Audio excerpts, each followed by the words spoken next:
In relation to the education sector, the UNDP states that students in private schools have higher attendance rates and higher test scores.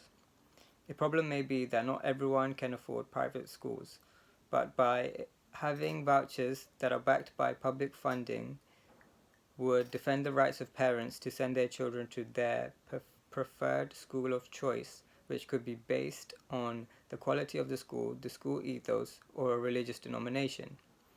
A voucher system is a plan in which every school-aged child receives a publicly funded entitlement with which is worth a fixed amount of money and with which their parents can select a school. For the system as a whole, expanding school choice can stimulate competition and encourage schools to innovate. For families in rural, poorer areas, distance might be a big factor in determining the extent of choice. For other families, cost might be an important factor in how choice is exercised. And in both these cases, where parental choice is limited by concerns about distance and cost, students are likely to underachieve even after considering their social background. By introducing the voucher system on all educational levels within the private sector and with regulations by the government would help increase the choices of schools available for students.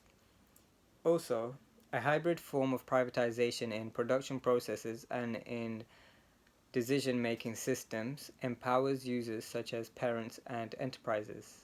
Through their membership on school councils or councils of other organizations, it is possible to co-opt representatives of these local communities for these councils.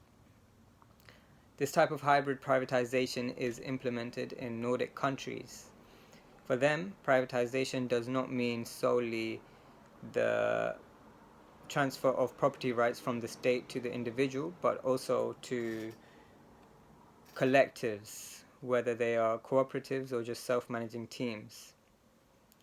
Local communities financially support the activities of self-managing teams who care for the children, the elderly, and individuals with chronic diseases. For example, in Finland, the child mortality rate is one of the lowest in the world. The infant mortality rate is below 4%. Finland is divided into some 450 municipalities. Each municipality is responsible in arranging healthcare for its inhabitants. Although primary healthcare is provided by health centers that are established by a single municipality or jointly by neighboring municipalities, the municipalities have the right to buy services from other municipalities or from the private sector. Everyone in Finland is covered by obligatory sickness insurance, which is funded through taxes by the state, municipalities, employers, and the insured population.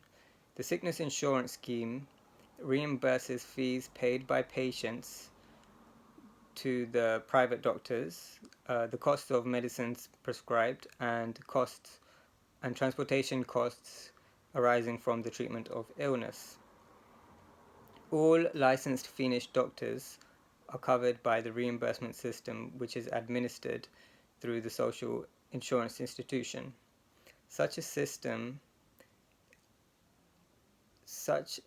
ensures that money is being managed circularly, as money goes back to the government through taxes and the government reimburses back to patients and doctors through various insurances.